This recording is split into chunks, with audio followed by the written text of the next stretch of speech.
Assalamualaikum, apa kabar kalian semua? Kembali lagi bersama kami, Bumis Mahagam Samarinda. Kali ini kami akan menceritakan sebuah film horor tahun 2021 yang berlatar waktu di musim panas pada tahun 1989. Menceritakan tentang seorang anak yang dapat berbicara sejak masa kecil. Anak ini bernama Dylan yang tanpa sengaja melakukan ritual setan agar bisa berbicara. Namun bukannya keinginannya itu terwujud, Dylan malah mengundang jin yang berusaha untuk membunuh dirinya. Tanpa berlama-lama, pasang headset kalian, cuci tangan, cuci kaki, cuci muka, dan inilah jin.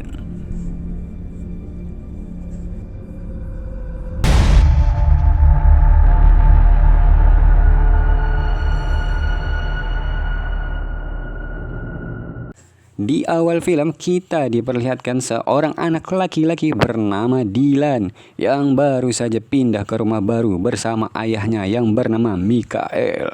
Setelah masuk ke dalam rumah, sang ayah lantas bertanya kepada Dylan, "Warna apa yang kamu sukai?" Dylan lalu menjawab, "Warna hijau." Dylan lalu mengungkapkan bahwa dia lebih menyukai warna hijau daripada putih. Setelah membereskan barang-barang miliknya, Dylan kemudian menuju ke dapur untuk membantu sang ayah. Di malam harinya sebelum beranjak tidur, sang ayah lalu membacakan Dylan tentang kisah dari Pinocchio. Di kamar, Dylan tanpa sengaja melihat sebuah ruangan yang terbuka di dalam kamar tidurnya.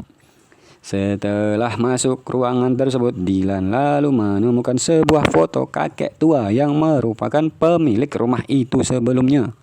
Lalu Dylan menemukan sebuah buku mistis ditutupi oleh sebuah kain. Saya kira cuma kasus korupsi saja yang bisa ditutup-tutupi. Ternyata buku juga. Buku ini adalah buku ritual yang bisa mengabulkan apa saja keinginan pemiliknya.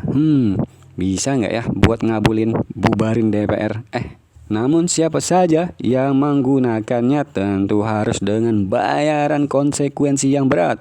Bahkan nyawa pun menjadi taruhannya. Bersamaan dengan itu ayahnya pun datang dan bertanya kepada Dylan, apakah semua baik-baik saja? Dylan lantas menjawab bahwa dia baik-baik saja dan mereka berdua kemudian beranjak menuju meja makan untuk makan malam. Ketika di meja makan, Dylan terlihat tidak begitu berselera untuk menyantap makanan yang telah dipersiapkan ayahnya. Lalu ayahnya pun bertanya apa yang sedang dipikirkannya sehingga tidak nafsu makan. Dylan kemudian bertanya kepada ayahnya apakah ibunya masih hidup apabila dia tidak berbeda dengan anak-anak lainnya. Sang ayah kemudian menjawab, jika kita tidak memikirkan hal yang sudah hilang, maka kita tidak akan melupakan apa yang kita miliki. Dan kamu sempurna untuk aku apa adanya, ujar ayahnya. Kayak lagu Armada gitu ya. Dylan lalu bertanya, pemilik rumah sebelumnya apa benar tewas di dalam rumah ini? Lantas sang ayah mengiyakan perkataan Dylan dan ia juga menjelaskan bahwa pemilik sebelumnya memang sudah cukup tua sehingga wajarlah kalau memang harus meninggoy. Beberapa saat kemudian sang ayah lantas berpamitan kepada Dylan untuk berangkat bekerja. Sang ayah adalah seorang penyiar radio. Malam harinya dia mendapatkan jatah siaran pada malam hari ini dan harus meninggalkan Dylan sendirian di rumah. Sebelum beranjak pergi, ayahnya berkata agar dirinya mendengarkan siaran pada jam setengah 9 malam.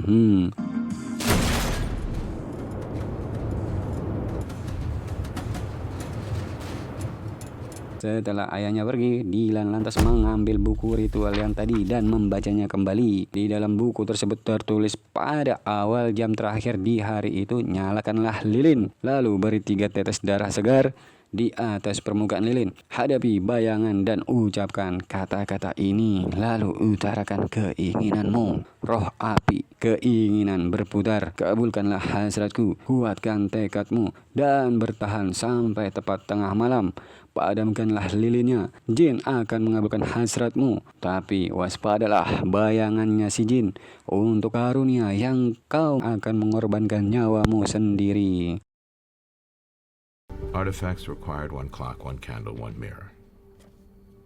Karena rasa penasaran yang tinggi dan berharap dirinya bisa berbicara, Dylan lantas memutuskan untuk melakukan ritual seperti yang ada di dalam buku. Dia lalu mempersiapkan segala perlengkapan untuk melakukan ritual tersebut sebelum tengah malam datang tepat pukul 21.30. Lalu Dylan memutar radio untuk mendengarkan siaran ayahnya. Terdengar sang ayahnya memutar lagu kesukaan Dylan dan itu membuat Dylan merasa bahagia. Sambil mendengarkan lagu kesukaannya, Dylan terlihat membereskan piring bekas makan malam tadi bersama ayahnya.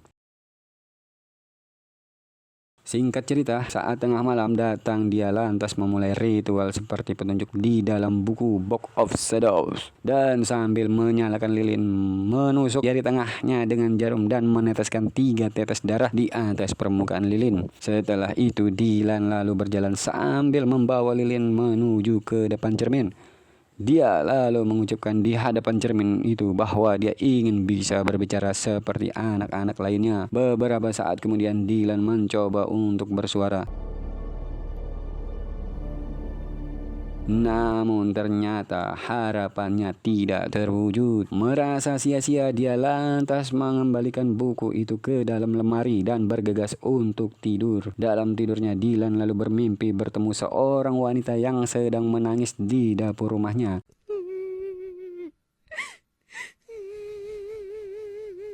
Wanita itu seperti sedang membawa sebuah kotak. Dan saat terbangun, Dylan kemudian merasa sedih karena sosok tadi mirip sekali dengan ibunya yang telah meninggal. Lalu Dylan memutuskan untuk pergi mandi dan terlihat bekas luka operasi yang memanjang di dadanya. Seakan banyak sekali hal-hal buruk yang telah terjadi di dalam hidupnya. Dan ketika Dylan sedang mandi, terlihat ada sebuah kabut hitam yang masuk ke dalam rumahnya lewat jendela. Sepertinya kabut itu adalah jelmaan dari jin yang mungkin terpanggil karena ritual yang dilakukan Dylan semalam. Setelah mandi, Dylan kemudian merasakan ada sesuatu yang aneh. Mulai terjadi dari TV menyala sendiri dan alat hisap asmanya pun tiba-tiba hilang, hingga robot mainannya yang tiba-tiba menyala sendiri.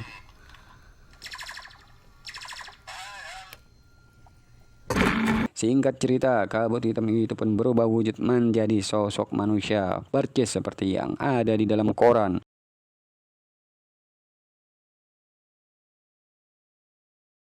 Beberapa saat kemudian, Dylan lantas melihat sosok jin itu dan bergegas untuk bersembunyi.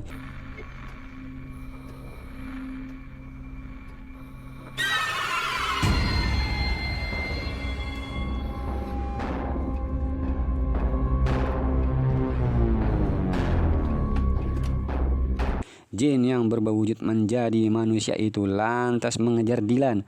Dylan pun masuk ke kamar mandi. Lalu jin itu terlihat seperti ingin membunuh Dylan. Dylan lalu dengan sekuat tenaga menahan pintu kamar mandi itu agar tertutup hingga membuat jin itu terlihat berusaha untuk mendobrak pintu itu.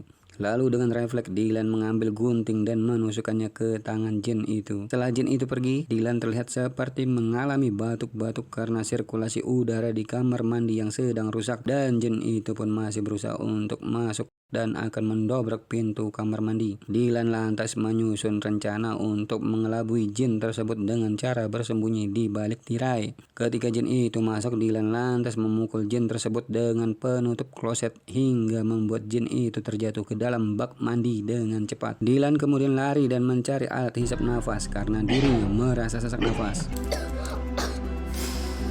Setelah keadaan nafasnya mulai normal, Dylan lantas berusaha keluar dari dalam rumah tersebut.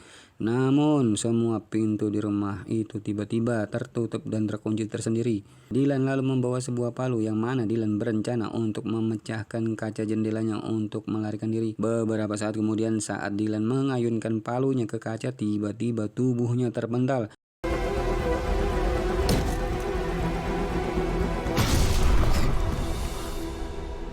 Yang membuat Dylan merasa kesakitan. Saat memeriksa keadaan kaca yang telah dia pukul tadi, tiba-tiba kaca itu kembali utuh seperti sedia kala. Dylan Dylan yang merasa sangat ketakutan kemudian menangis karena takut dibunuh oleh sosok jin itu. Jin itu lantas berubah wujud menjadi sosok pemilik rumah, yang mana sosok itu adalah sosok pemilik sebelumnya. Dylan lalu mencari gagang telepon itu dan bergegas untuk menghubungi ayahnya. Dengan penuh ketakutan, Dylan pun lalu bersembunyi di kolong tempat tidurnya.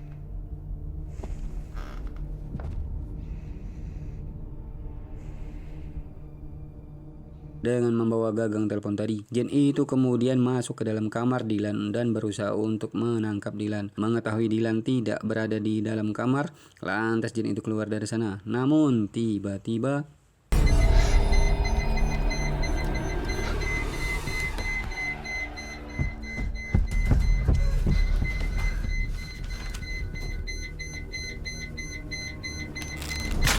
dan saat berhadapan dengan jin itu, Dylan lantas berusaha melawan dengan menyemprotkan cairan serangga yang mengenai mata jin tersebut hingga membuatnya tidak bisa melihat atau buta, sehingga membuat jin itu tidak mudah untuk mengetahui keberadaan Dylan.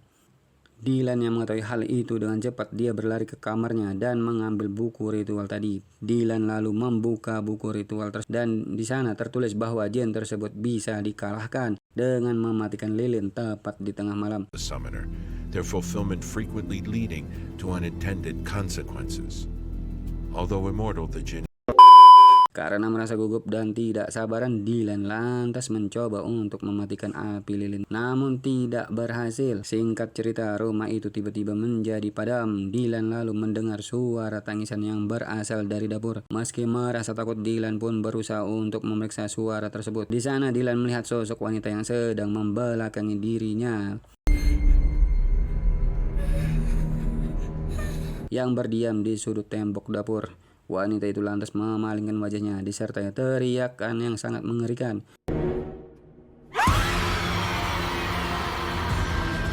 Dylan pun merasa ketakutan lalu berlari kembali masuk ke dalam kamarnya untuk bersembunyi. Lalu wanita itu masuk ke dalam kamar Dylan. Dylan pun mengambil mainan robotnya dan Dylan melemparkan mainan itu ke dalam lemari baju. Wanita itu lantas mengikuti mainan tersebut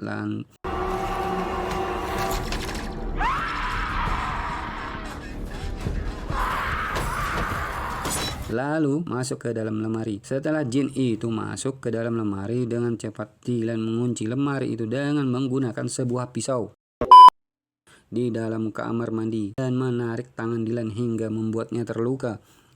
Setelah berhasil lolos, Dylan yang kelelahan kemudian merasa mengantuk untuk tertidur di dalam kamar mandi. Di dalam tidurnya ia lantas bermimpi kembali melihat sosok wanita tadi yang menangis di dapur rumahnya. Sosok wanita itu ternyata adalah ibu Dylan yang telah lama meninggalkannya karena bunuh diri menggunakan pistol. Melihat keadaan itu, Dylan menangis yang membuatnya terbangun. Dylan lalu mengambil lilin yang ditaruh di atas meja kemudian masuk. Jin tersebut kemudian masuk ke dalam dapur dan dengan cepat Dylan lalu bersembunyi di sosok ibu Dylan yang telah meninggal dunia. Jin itu kemudian meminta Dylan untuk mematikan lilin itu. Saat jin itu lengah, Dylan lalu menggorok kaki jin tersebut dengan sebuah pisau yang diambil di atas meja tadi.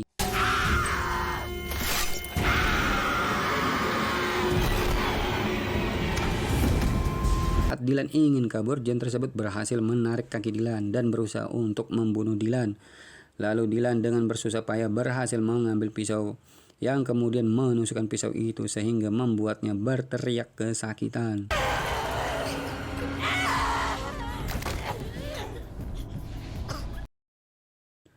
Setelah berhasil, lantas Dylan berlari ke kamarnya dan melihat situasi dari balik pintu.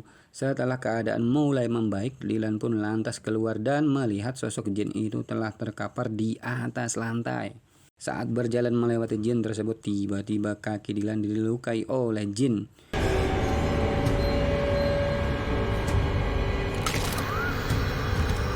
hingga membuatnya luka parah.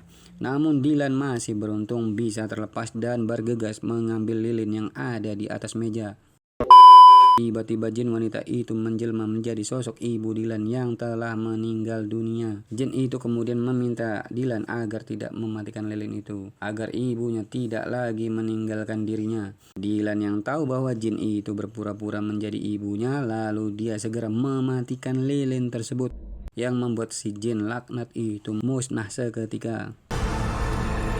Setelah itu Dylan pun akhirnya pingsan dan bermimpi bertemu ibunya yang kemudian memeluk dirinya.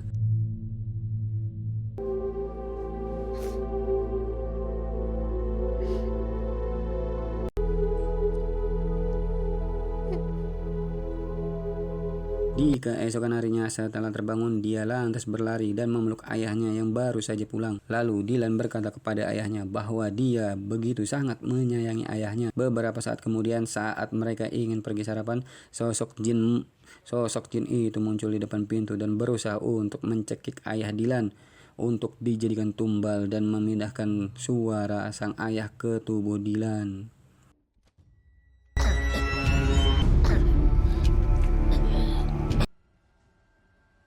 Ayah Dylan kemudian tewas dan terdengar suara Dylan yang sekarang bisa berbicara. Lalu Dylan kemudian menangis meratapi ayahnya dan juga menyesali apa yang telah dia lakukan. Jin tersebut kemudian kembali ke dalam buku.